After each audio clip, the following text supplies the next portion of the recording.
Alternating current. कौन सा chapter है आपके पास? अल्टरनेटिंग करंट, ठीक है। तो सबसे पहले हम इस चैप्टर के जितने भी टॉपिक्स हैं उसको देखेंगे कि आपके पास कौन कौन से टॉपिक हैं इस चैप्टर के अंदर। तो पहला टॉपिक है आपके पास एसी सोर्स, एसी सोर्स, ठीक है, जिसमें हम लोग फेज के बारे में पढ़ेंगे, पीक वैल्यू के बारे में पढ़ेंगे। क्या क्या पढ़ेंगे? Phase, peak value, peak value, और साथ में हम लोग एक और इम्पॉर्टेंट चीज़ जो कि आरएमएस वैल्यू के बारे में हम लोग पढ़ेंगे पहले टॉपिक में, ठीक है। इसके बाद जो दूसरा हमारे पास टॉपिक होगा जो कि इम्पॉर्टेंट है वो है मेरे पास AC through register, AC through register. तीसरा इसी के साथ रिलेटेड है इंडक्टर, और साथ में क्या आ जाएगा? कैपेसिटर, ठीक है। इसके बारे में हम लोग बात करेंगे भाई। इसके बाद जो तीसरा टॉपिक है आपके पास, फिर हम लोग पढ़ेंगे AC through, AC through RC, RL, RC and RLC circuit, ठीक है। इसके बारे में हम लोग बात करेंगे। चौथा आपके पास टॉपिक आ जाएगा चोक कॉइल, चोक कॉइल, इसके बारे में भी हम कुछ बात करेंगे। और इसके बाद जो नेक्स्ट टॉपिक है जो कि इसी के साथ रिलेटेड है, यहाँ पर हम लोग जो पढ़ेंगे आर एल सी सर्किट, ये हम लोग बेसिकली सीरीज में पढ़ेंगे, लेकिन इसी के साथ हम एक एक्स्ट्रा टॉपिक भी करेंगे जो कि आपके पास क्या होगा? पांचवा टॉपिक आपके पास क्या होगा? R L C parallel. एक एक्स्ट्रा टॉपिक हम लोग करेंगे जो कि R L C parallel circuit, इसको भी हम लोग करेंगे क्योंकि ये अक्सर औकात एंट्री टेस्ट में आप लोगों से पूछा जा सकता है, तो ये आपने जहन में रखना है, ठीक है। छठवां आपके पास क्या आ गया? Frequency, resonance frequency, resonance frequency. और सातवां आपके पास क्या आ जाएगा? Maximum power output, maximum power output. आठवां आपके पास जो है टॉपिक वो है आपके पास मेटल डिटेक्टर, मेटल डिटेक्टर। और नौवां आपके पास टॉपिक क्या आ जाएगा? वो है आपके पास Maxwell equation, one of the most important topic, Maxwell equation, ठीक है। और 10वां टॉपिक है आपके पास इस चैप्टर का, वो है आपके पास इलेक्ट्रोमैग्नेटिक वेव्स, ईएम वेव्स, ठीक है। तो तकरीबन आपके पास ये 10 टॉपिक्स हैं इस चैप्टर के। ये काफ़ी लेंथी किस्म का चैप्टर भी है इस पूरे बुक में, और ये बहुत ही कंसेप्चुअल, बहुत ही खूबसूरत किस्म का ये चैप्टर है जिसमें हम लोग बहुत से इम्पॉर्टेंट किस्म के कॉन्सेप्ट जो है वो हम लोग डिराइव करेंगे कि आपके पास है क्या चीज़, ठीक है। तो सबसे पहले हम इस चैप्टर का इम्पॉर्टेंट क्वेश्चंस देखते हैं भाई कि कौन कौन से ऐसे सवाल हैं जो कि बोर्ड के हवाले से इम्पॉर्टेंट हैं, ठीक है। तो पहला सवाल जो कि हमेशा रिपीट होता है और वो आपके पास आरएमएस वैल्यू का, शॉर्ट क्वेश्चन का हमेशा ये सवाल आता है आरएमएस वैल्यू का, जो कि आपके पास शॉर्ट में पूछा जाता है। और इसी के साथ एक एनएमडीकेट का एमसीक्यूज भी आपके पास ये हमेशा आता है, रिपीटेड सवाल जो है वो आरएमएस वैल्यू से आप लोगों से पूछता है, ठीक है। तो पहली बात तो आपके पास ये आ जाएगी। दूसरा टॉपिक जो आपके पास इंपॉर्टेंट है जो कि शॉर्ट में ये बोर्ड वाला पूछ सकता है, वो आपके पास ये दो हैं, AC through R L circuit या AC through R C circuit. इन दोनों में से वो एक पूछ सकता है, मोस्टली वो आर एल सर्किट के बारे में पूछता है। ये भी आपके पास इंपॉर्टेंट क्वेश्चन है। तो आर एल सर्किट, रजिस्टर और इंडक्टर सर्किट के बारे में एंट्री टेस्ट बोर्ड वाला लाजमी पूछता है, तो इसको भी आप लोग अपने पास इंपॉर्टेंट लिख लो। अब अगर आपको शक है तो आप प्रीवियस पेपर्स को उठा के देख सकते हो। अच्छा जी, अच्छा, याद रखना कि ये जो आर एल सर्किट है इसमें एक और एंट्री टेस्ट वाला या एनएमडी गेट वाला सवाल पूछता है पावर के बारे में, पावर फैक्टर, पावर के बारे में अक्सर औकात वो एंट्री टेस्ट वाला सवाल पूछता है। ये मैं आपको आगे बता दूंगा कि पावर आप लोग कैसे निकालोगे। जाओ जाओ, खुदा के वास्ते जाओ, तुम्हें लीव ही लीव, बल्कि तुम्हें पूरी जिंदगी के लिए लीव है, जाओ यहाँ से, ठीक है, जाओ जाओ। तो भाई आपके पास ये पावर वाला सवाल है जो कि आपसे वो एंट्री टेस्ट वाला पूछ सकता है, ये भी इंपॉर्टेंट क्वेश्चन है। इसके अलावा जो ये सवाल नंबर 6 है, ये आपके पास रेजोनेंस फ्रीक्वेंसी, इसमें भी आपके पास वो बोर्ड वाला पूछ सकता है जी, ठीक है। शॉर्ट क्वेश्चन आपके पास इसमें भी आ सकता है, और इसका भी एक एनएमडी गेट का एमसीक्यूज बन के आ सकता है।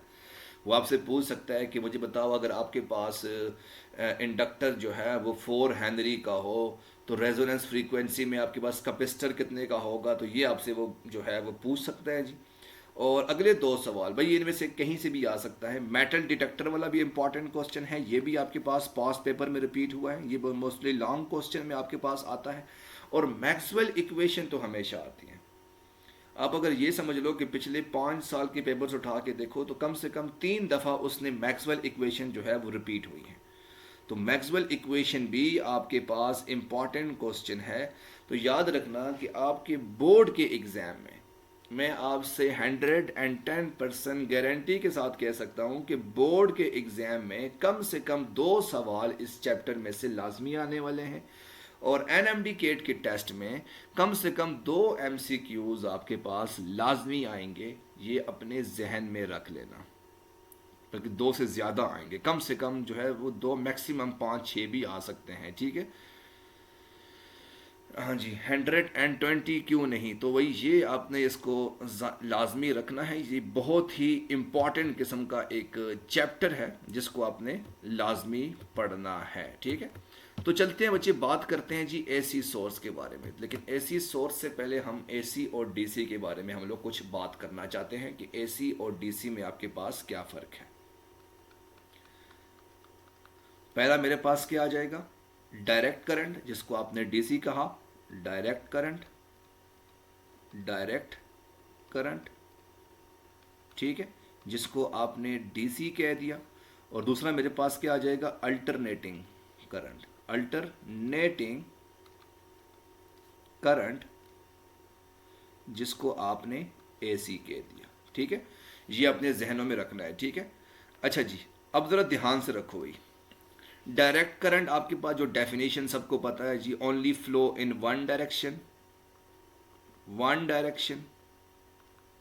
डायरेक्ट करंट आपके पास एक डायरेक्शन में मूव करता है, और एसी आपके पास 2 डायरेक्शन में मूव करता है जी, 2 डायरेक्शन, ठीक है। एसी सोर्स आपके पास 2 डायरेक्शन में मूव करता है, और डायरेक्ट करंट आपके पास 1 डायरेक्शन में मूव करता है, ये सबको पता है जी।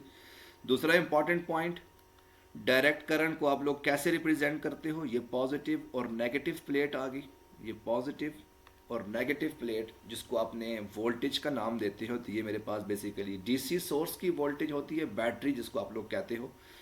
लेकिन जो अल्टरनेटिंग करंट है उसको आप लोग कैसे रिप्रेजेंट करोगे, कुछ इस सिंबल से, ठीक है। तो ये बेसिकली मेरे पास एसी सोर्स को रिप्रेजेंट कर रहा होता है। ये मेरे पास डीसी सोर्स को, बैटरी डीसी सोर्स को रिप्रेजेंट करती है, और एसी सोर्स को आप लोग इस तरह से रिप्रेजेंट करते हो। इंपॉर्टेंट क्वेश्चन जो कि है कि जो मेरे पास डीसी सोर्स है, डीसी सोर्स में आपके पास क्या होगा जी, कैपेसिटर जो है उसमें से करंट पास होगा, करंट पास नहीं होगा। कैपेसिटर बेसिकली डीसी को ब्लॉक करेगा, कैपेसिटर ब्लॉक डीसी। ये इंपॉर्टेंट क्वेश्चन है कि कैपेसिटर आपके पास डीसी को ब्लॉक करेगा। और जो तीसरा सवाल है, alternating current, capacitor allow AC, कि एसी सोर्स जब भी आप कैपेसिटर के ऊपर अप्लाई करोगे तो ये आपके पास अलाउ करेगा, लेकिन डीसी आपके पास उसको, कैपेसिटर को ब्लॉक करेगा। ये अपने जहनों में रखना है, ठीक है। और दूसरी इंपॉर्टेंट पॉइंट, कैपेसिटर में जो चार्जेस स्टोर होते हैं वो डीसी की वजह से होते हैं, एसी में आपके पास चार्जेस स्टोर नहीं होते, ये अपने जहनों में रखना है, ठीक है। अच्छा जी, और कौन कौन से इंपॉर्टेंट पॉइंट्स थे? अच्छा जी, एक और पॉइंट है आपके पास जो अभी भी जहन के अंदर आया कि आपके पास जो करंट कैसे फ्लो होगा, कि फॉर एग्जांपल भाई अगर मेरे पास ये एक बल्ब है, ये बल्ब आ गया, इसके साथ मैं किसी एसी सॉरी डीसी को अप्लाई करता हूँ, ये मेरे पास डीसी सोर्स आ गया, ये पॉजिटिव और नेगेटिव। तो करंट आपके पास कैसे मूव करेगा? पॉजिटिव प्लेट से निकलेगा, ये इस तरह से मूव करेगा, इस बल्ब में से पास करेगा और नेगेटिव प्लेट की तरफ जाकर फ्लो करना शुरू हो जाएगा। तो इस तरह से मेरे पास जो बल्ब है या डायरेक्शन है वो आपके पास सेम डायरेक्शन रहती है, एज कंपेयर टू अगर आप एसी की बात करो तो एसी में आपके पास करंट कैसे मूव करेगा, थोड़ा सा ध्यान में रखना। तो भाई यहाँ पर आपके पास दो किस्म की, दो डायग्राम से आप लोग समझ सकोगे इसको। ये मेरे पास अगर बल्ब आ गया, इसके साथ अगर मैं, sir disadvantage of DC, sir इसको हम ट्रांसपोर्ट नहीं कर सकते? कर सकते हैं, क्यों नहीं कर सकते। ये मेरे पास एक एसी सोर्स आ गया और ये मेरे पास एक दूसरा बल्ब है, इसको भी मैं किसी एसी सोर्स के साथ कनेक्ट करूं, ठीक है। अब ज़रा ध्यान में रखो कि एसी सोर्स आपके पास करंट कैसे फ्लो करेगा। तो ये मेरे पास एसी सोर्स है, ये मेरे पास एसी सोर्स है, ज़रा ध्यान में रखो। तो जब मेरे पास पहले पहले फेज में मेरे पास ये पॉजिटिव होगा, दूसरा मेरे पास नेगेटिव होगा, ठीक है। अब पॉजिटिव से आपके पास करंट जाएगा, ये बल्ब मेरे पास ग्लो करेगा, ठीक है। ग्लो करने के बाद थोड़ा वेट कर लो, थोड़ा वेट कर लो, तो ऐसे ऐसे आपके पास ये मूव करना शुरू हो जाएगा, ठीक है। लेकिन दूसरे फेज में ये मेरे पास नेगेटिव हो जाएगा और ये मेरे पास पॉजिटिव हो जाएगा। तो अब करंट आपके पास रिवर्स डायरेक्शन में मूव करना शुरू हो जाएगा। इस तरह से आपके पास करंट मूव करना शुरू हो जाएगा। तो आप ये देख सकते हो कि बल्ब में आपके पास करंट जो है वो कैसे मूव कर रहा है। पहले अगर आपके पास एक डायरेक्शन में मूव कर रहा था, दूसरे में आपके पास दूसरी डायरेक्शन में आपके पास मूव करना शुरू हो जाएगा। तो ये आप लोगों ने ध्यान में रखना है, ठीक है। अच्छा, एक और इम्पॉर्टेंट पॉइंट, पॉइंट नंबर 5 हम लोग बात करते हैं। पॉइंट नंबर 5 आपके पास क्या है जी? ये मेरे पास आ गया जी, एक तरफ मेरे पास एसी था, सॉरी डीसी था, यहाँ पर मेरे पास आ गया एसी आ गया। अच्छा जी, अब पॉइंट नंबर 5 मेरे पास क्या आ गया कि एसी की डायग्राम कैसी होगी, सॉरी डीसी की आपके पास कैसी डायग्राम होगी। जो आपने मोस्टली पढ़ा है, डीसी की डायग्राम आपके पास कुछ इस तरह से स्ट्रेट लाइन होती है, कुछ ऐसे स्ट्रेट लाइन होती है। ये मेरे पास डीसी की है। ज़रूरी नहीं है कि आपके पास ऐसी स्ट्रेट लाइन ही हो, डीसी की डायग्राम आपके पास कुछ स्क्वायर की फॉर्म में भी हो सकती है, कुछ स्क्वायर की फॉर्म में भी आपके पास हो सकती है। तो ये भी मेरे पास डीसी की डायग्राम है, जिसको आप क्या कहते हो जी? Square DC. हाँ जी, हाँ जी। और इसके अलावा एक और भी आपके पास होती है, और वो मेरे पास जिसको आप लोग कहते हो जी पल्सुएटिंग एसी को भी आप लोग कह सकते हो कि पल्सुएटिंग एसी मेरे पास किस तरह की होती है। अगर आपके पास ये पल्स की फॉर्म में हो तो इसको भी आप लोग एसी कहते हो। इसका नाम क्या होता है जी? पल्सुएटिंग एसी, पल्सुएटिंग एसी। और एक और भी आपके पास होती है एसी, आपके पास उसकी शेप कुछ इस तरह से भी होती है, ये इस तरह से, ठीक है। इसको आप लोग कहते हो जी सा टूथ एसी। क्या कहते हो जी? सा टूथ डीसी, ठीक है। लेकिन अगर आपके पास ये एसी की बात करो तो एसी की डायग्राम आपके पास कैसे होगी? अभी हम थोड़ा ड्रॉ करते हैं कि भाई अगर मेरे पास एसी सोर्स है तो भाई आपके पास वो अपनी पोलैरिटी को चेंज करेगा, कुछ पॉजिटिव नेगेटिव, पॉजिटिव नेगेटिव, और ये पॉजिटिव इस तरह से भी हो सकता है। इसको आप लोग क्या कहते हो जी? साइन वेव, साइन वेव, ठीक है। अगर आप इसको स्क्वायर की फॉर्म में लो तो भाई ये मेरे पास कुछ ऐसे बन जाएगी, ठीक है। मेरी डायग्राम थोड़ी सी बुरी शायद आपको लग रही हो, तो positive negative positive negative positive और नेगेटिव, तो ये भी आपके पास होती है।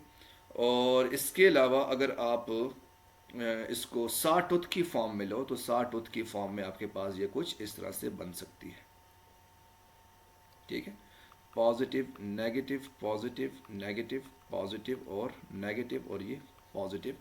कुछ ऐसे आपके पास एसी और डीसी की फॉर्म में आपके पास जो है वो डायग्राम बन सकती हैं। तो इनको अपने पास जो है आप लोग नोट कर लो कि बेसिकली आपके पास कितनी किस्म की डायग्राम आपके पास एसी और डीसी में फॉलो होती है। Got it. अच्छा जी, अब इम्पॉर्टेंट चीज़, बच्चे ने सवाल पूछा कि सर ये एसी जो है वो करंट को स्टोर क्यों नहीं करता, डीसी को आप लोग स्टोर क्यों। अच्छा, मैं एक और इम्पॉर्टेंट बात अभी अभी जहन में आई, इससे पहले कि मैं भूल जाऊं, इसको आप लोग लिख लो। अच्छा जी, तो पॉइंट नंबर 6 आपके पास क्या होगा जी, किसी भी चीज़ को मैग्नेटाइज करने के लिए, फॉर मैग्नेटाइजेशन, फॉर मैग्नेटाइजेशन आप अगर आपके पास फॉर एग्जांपल कोई मटेरियल है, उसके लिए आप लोग डीसी सोर्स का इस्तेमाल करोगे फॉर डी मैग्नेटाइजेशन। ये अक्सर औकात एंट्री टेस्ट में एक सवाल आया था कि डी मैग्नेटाइजेशन के लिए आप लोग कौन से सोर्स का इस्तेमाल करोगे। For demagnetization, demagnetization आप लोग एसी सोर्स का इस्तेमाल करोगे। ठीक है, यानी अगर आपके पास ये एक मटेरियल है और मैं चाहता हूं भाई कि ये मटेरियल मेरे पास मैग्नेटाइज हो जाए, यानी मैग्नेट की फॉर्म में कन्वर्ट हो जाए, तो उसके लिए मैं क्या करूंगा, डीसी सोर्स का अप्लाई करूंगा, ये पॉजिटिव और नेगेटिव अप्लाई करूंगा, तो ये मेरे पास मैग्नेट बन जाएगा। यानी यहाँ पर मेरे पास नॉर्थ पोल बन जाएगा, यहाँ पर मेरे पास साउथ पोल बन जाएगा, तो ये मेरे पास कोई मटेरियल आयरन है वो मैग्नेट बन जाएगा। और अगर मेरे पास कोई मैग्नेट है जो कि ऑलरेडी नॉर्थ और साउथ में कन्वर्टेड है और उसको मैं किसी एसी सोर्स के साथ कनेक्ट करूँगा, तो ये मेरे पास डी मैग्नेटाइज हो जाएगा, अपनी जो इसकी स्ट्रेंथ है उसको ये ख़त्म कर देगा। तो ये आपके पास सिंपल सा प्रोसेस आ जाएगा। अच्छा बच्चे, अब सवाल बच्चे ने पूछा कि सर क्या ये किस तरह से एसी सोर्स और डीसी सोर्स आपके पास करंट को स्टोर करता है या कुछ भी करता है, तो इसके बारे में कैपेसिटर कैसे अलाउ करता है, कैसे अलाउ नहीं करता, इसके बारे में हम लोग थोड़ी सी बात कर देते हैं। अच्छा, अज्यूम करो भाई आपके पास ये एक कैपेसिटर है, ठीक है, ये मेरे पास एक कैपेसिटर आ गया, ठीक है, इसको अगर मैं किसी पॉजिटिव के साथ कनेक्ट करूंगा और दूसरे को अगर मैं नेगेटिव के साथ कनेक्ट करूंगा, तो होगा क्या, आपके पास एक तरफ पॉजिटिव चार्जेस स्टोर हो जाएंगे, दूसरी तरफ आपके पास नेगेटिव चार्जेस स्टोर हो जाएंगे। ठीक है, अब फॉर एग्जांपल भाई यहाँ से पॉजिटिव से करंट निकला, अज्यूम करो ये पॉजिटिव से आपके पास करंट निकला, तो करंट निकल के आगे दो प्लेट्स के दरमियान में डिस्टेंस है, तो क्या आगे करंट पास होगा कि नहीं होगा, बिल्कुल भी पास नहीं होगा। तो भाई आपके पास यहाँ पर करंट जो है वो स्टॉप हो जाएगा, लेकिन चार्जेस स्टोर हो रहे हैं, चार्ज स्टोर, तो आप लोग डीसी सोर्स में क्या कहोगे, चार्ज स्टोर। चार्ज तो आपके पास स्टोर हो रहे हैं, लेकिन आपके पास करंट पास नहीं हो रहा, no current pass, no current pass, आपके पास इसमें से करंट जो है वो पास नहीं हो सकता, ये अपने जहन में रखना।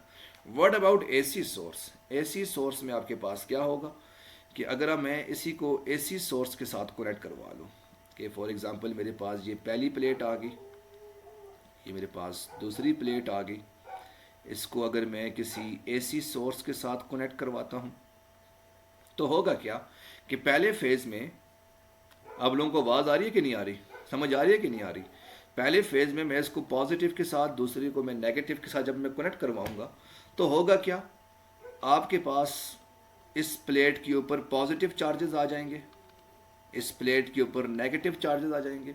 लेकिन दूसरे फेज में क्या होगा कि ये मेरे पास जब पोलैरिटी अपनी एसी को चेंज करेगा, तो होगा क्या, इसको मैंने पॉजिटिव, इसको मैंने नेगेटिव कर ली, तो यहाँ पर अब पॉजिटिव आ जाएंगे, दूसरी तरफ आपके पास नेगेटिव आ जाएगा। तो एज अ रिजल्ट आपके पास चार्जेस जो है वो परमानेंटली तौर पर स्टोर नहीं होंगे, बस वो चेंज होते रहेंगे, कभी आएंगे कभी जाएंगे, लेकिन करंट पास होगा।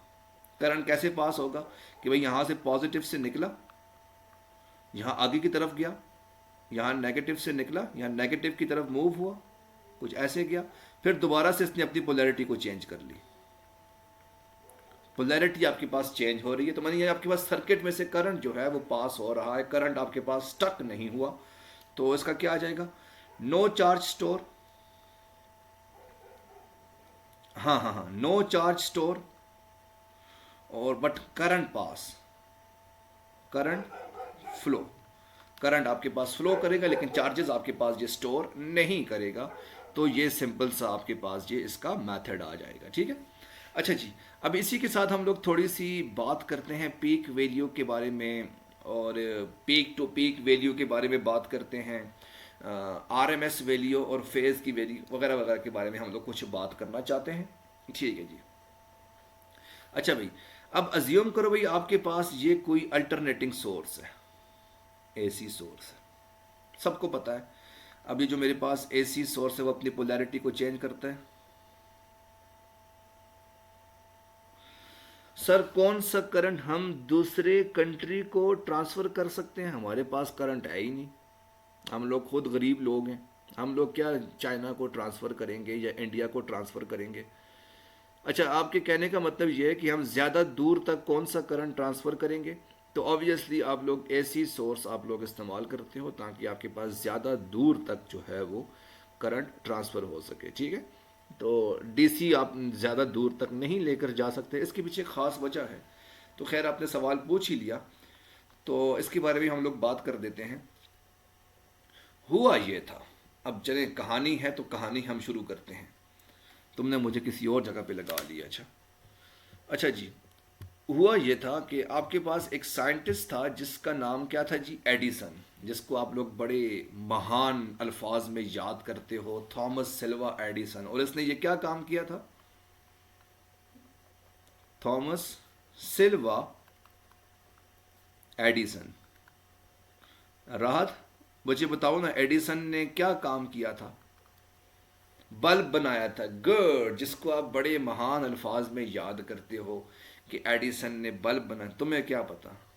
तुम्हें वाकई कुछ नहीं पता। एडिसन ने बल्ब बनाया, बल्ब बनाया, तो एग्जैक्टली एडिसन एक साइंटिस्ट था जिसने बल्ब बनाया था। अच्छा, तो इसने क्या किया बेसिकली? बल्ब तो बनाया, लेकिन बल्ब के साथ साथ उससे पहले इसने एक और चीज़ बनाई जिसका नाम था डीसी सोर्स। डीसी सोर्स आपके पास ये आ जाएगा, डीसी सोर्स। ये डीसी सोर्स इसने बनाया था। इसने क्या किया, एक फैक्ट्री बनाई थी खूबसूरत सी, और इस फैक्ट्री के अंदर इसने डीसी सोर्स बनाया था। ये फैक्ट्री इसकी आ गई और ये इसका दरवाज़ा आ गया। इसके अंदर जो है वो डीसी सोर्स ये बनाता था, डीसी जो बैटरी है आपके पास, डीसी डीसी जनरेटर जिससे आप लोग कहते हो। और इसने क्या किया, जो आस पास के घर थे, छोटे छोटे जो घर थे जो इसके फैक्ट्री के आस पास के लोग थे, तो इसने क्या किया, बिजली को प्रोवाइड करना शुरू कर लिया। तो ऐसे डीसी सोर्स जो है वो इसने आसपास के घरों को प्रोवाइड करना शुरू किया, और काफ़ी एक्सपेंसिव किस्म की थी। अब इस फैक्ट्री के आसपास जितने भी घर थे उनको तो आपके पास बिजली मिल रही थी, लेकिन जो दूर दराज इलाके के लोग थे उनको ये बिजली प्रोवाइड नहीं कर सका। क्यों? कि फॉर एग्जांपल भाई, यहाँ पर अगर मेरे पास कोई घर है जो काफ़ी दूर है, काफ़ी दूर है आपके पास घर, जो कि 100 किलोमीटर या 10 किलोमीटर दूर आपके पास घर है, तो जब ये बिजली या बिजली की तारें लगाकर यहाँ से कोई सर्किट जो है वो लेकर जाता इसके घर तक, तो इसके घर पहुँचते पहुँचते जाहिर सी बात है, आप सबको पता है कि वायर के अंदर आपके पास रेजिस्टेंस होती है। तो रेजिस्टेंस की वजह से आपके पास वोल्टेज डिक्रीज होना शुरू होगी। फॉर एग्जांपल भाई, अगर यहाँ पर आपके पास वोल्टेज थी, मैं 220 वोल्टेज ही लगाओ, तो भाई जब करंट इसमें से पास होना शुरू हुआ तो होते होते आपके पास रेजिस्टेंस कम होते होते होते आपके पास जब घरों में पहुंचती तो वो बिल्कुल 0 वोल्ट पर पहुंची होती, क्योंकि एनर्जी आपके पास ज़ाया हो रही है, वोल्टेज आपके पास ज़ाया हो रही है। उस वजह से आपके पास ये वोल्टेज कम होना शुरू हो गई थी, ठीक है। फिर क्या हुआ, एक साइंटिस्ट आया जिसका नाम था टेस्ला।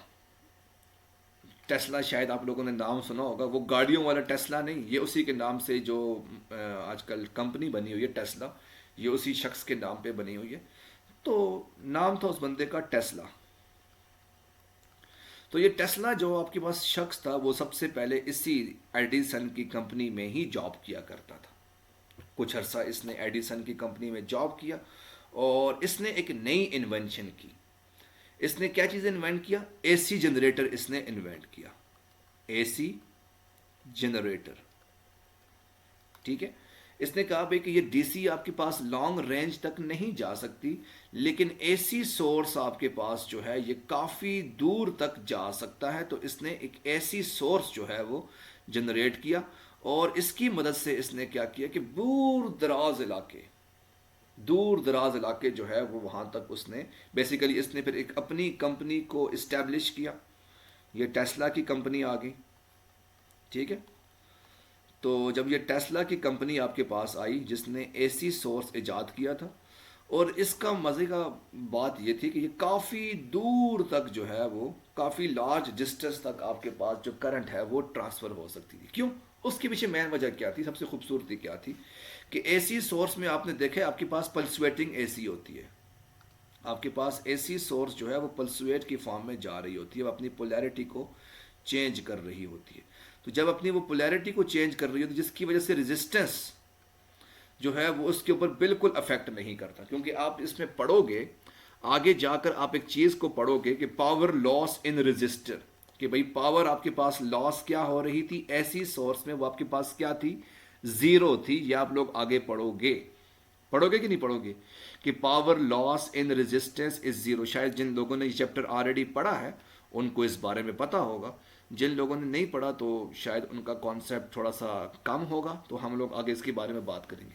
इसी वजह से इसने क्या किया, एसी सोर्स का इस्तेमाल किया। क्यों? क्योंकि जो इस वायर के अंदर रेजिस्टेंस पड़ी हुई थी वो पावर आपके पास क्या कर रही थी, लॉस बिल्कुल कम कर रही थी, बिल्कुल ज़ीरो की फॉर्म में आपके पास पावर लॉस जो है वो कर रही थी। इस वजह से आपके पास ये जो सिस्टम है वो आपके पास लगाया गया। और दूसरी इंपॉर्टेंट बात, तो यहाँ से इसने जो पल्सुएटिंग एसी या सॉरी डीसी सोर्स को प्रोड्यूस किया, तो यहाँ पर इसने डीसी सोर्स, जैसे आपने देखा है भाई कि ये काफ़ी हाई वोल्टेज की आपके पास प्रोड्यूस कर सकते हो, यानी 20 किलो वोल्ट यहाँ से प्रोड्यूस हुई, और प्रोड्यूस करते करते करते करते जब आपके ये घरों तक पहुँचेगी, यानी आपके घरों के पास ट्रांसफार्मर तक पहुँचेगी, तो ये 20 किलो हर्ट्ज से कितना कम होगा। फॉर एग्जाम्पल 18 किलो हर्ट्ज तक आप 18 किलो वाट तक आपके पास थोड़ा बहुत ही कम होगा। इस वजह से आप लोग इसको घरों में इस्तेमाल कर सकते हो, ठीक है। तो खैर ये बातें हैं जो कि बच्चे ने सवाल पूछा, तो हमने इसको थोड़ा सा इसका आंसर कर लिया। यार मैं इतनी इंपॉर्टेंट कोई चीज़ बताने वाला था आप लोगों को, मैं कोई इंपॉर्टेंट चीज़ तुम लोगों को बताने वाला था, लेकिन इसने मुझे, नहीं तुम सब्र करो, अभी मैं इतनी इंपॉर्टेंट चीज़ मेरे जहन से निकल गई, मैं तुम लोगों को क्या, हाँ हाँ याद आ गया, बिल्कुल चीज़ थी आपके पास। पहली चीज़, अच्छा तुम वही मेरे को गिफ्ट कर दो। तो अभी हम कुछ चीज़ें पढ़ने वाले हैं।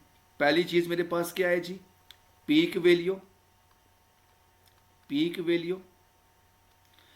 दूसरी मेरे पास क्या आ जाएगी, एवरेज वैल्यू,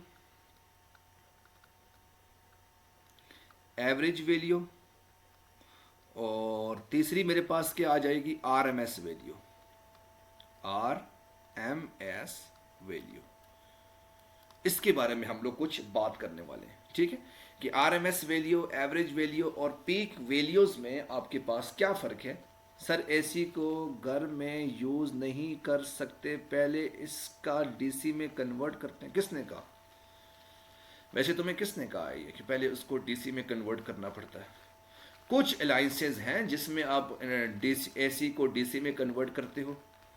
फॉर एग्ज़ाम्पल भाई आपके पास मोबाइल फ़ोन है, मोबाइल फ़ोन को आप एसी को डीसी में कन्वर्ट करते हो।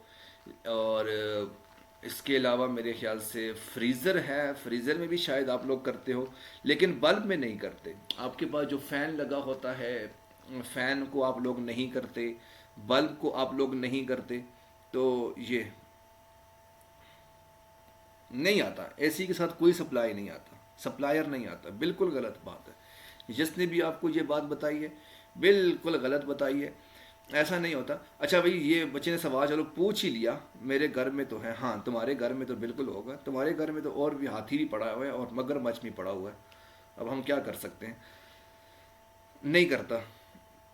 नहीं नहीं नहीं नहीं नहीं, ट्रांसफार्मर में डायोड किस लिए लगता है, होता है नहीं, ट्रांसफार्मर तो मैं किसने कहा डायोड लगता है, ये तो बिल्कुल जिसने भी आपको ये बताया बिल्कुल गलत बताया। ज़रा ध्यान से रखो भाई, एक मिनट एक मिनट एक मिनट। पाकिस्तान के अंदर जो एसी सोर्स आ रहा है उसकी फ्रीक्वेंसी आपके पास कितनी होती है?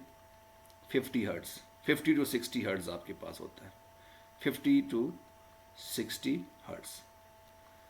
50 to 60 हर्ट्ज का क्या मतलब है भाई कि आपके पास एक सेकंड में कितनी दफ़ा साइकिल होंगे? 50 साइकिल्स होंगे। 1 2 3 4 5 6 7 8 9 10, अप्रोक्सीमेटली 50 साइकिल आपके पास एक सेकंड में आपके पास होगा। मान लिया। अच्छा भाई, ये भाई मेरे पास बल्ब है, ये मेरे पास बल्ब है। कभी आप इस बल्ब का, फॉर एग्जांपल ये मेरे पास अगर एसी सोर्स है, इस बल्ब का अगर स्लोमो देखो, स्लोमो, स्लोमो का मतलब वो आपने वो टिकटॉक में देखा होगा कि आपके पास एक चीज़ होती है जिसको आप स्लोमो कहते हो। कभी सुना है कि नहीं सुना? तो कभी आप इस बल्ब का स्लोमो देखो तो आपको नजर आएगा। अज्यूम करो भाई कि मैं ये कहता हूं कि भाई आपके पास एसी सोर्स ऐसी है जिसमें एक सेकंड में 1 हर्ट्स है। अगर मेरे पास 50 हर्ट्स नहीं है बल्कि 1 हर्ट्स है, तो 1 हर्ट्स का क्या मतलब आ गया कि भाई आपके पास ये एसी का एक पॉजिटिव साइकिल है, दूसरा आपके पास नेगेटिव साइकिल है।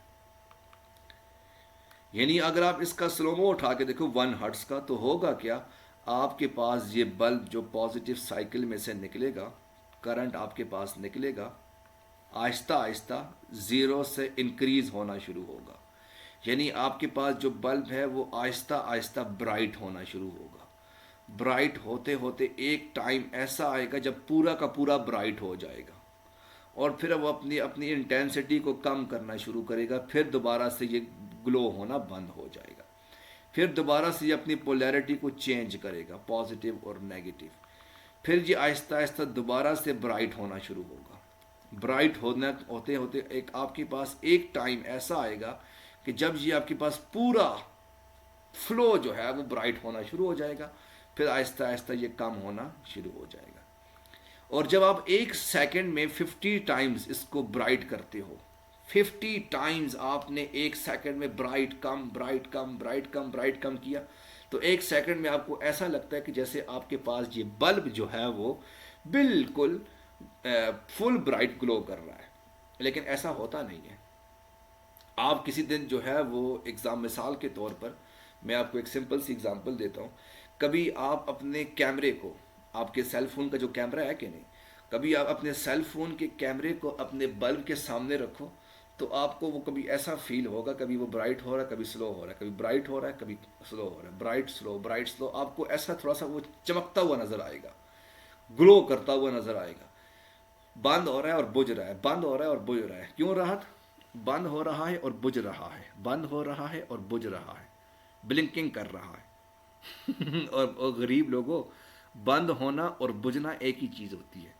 मतलब कोई चीज़ बुझ जाए, ख़त्म हो जाए, उसको कहते हैं बंद हो जाए, ख़त्म हो जाए। तो बंद होना बुझना, बंद होना बुझना, इसका मतलब ये होता है कि आपके पास टोटली बंद है, वो ग्लो कर रहा है, ब्लिंक कर रहा है, ब्लिंक करेगा। ब्लिंक ठीक वर्ड है।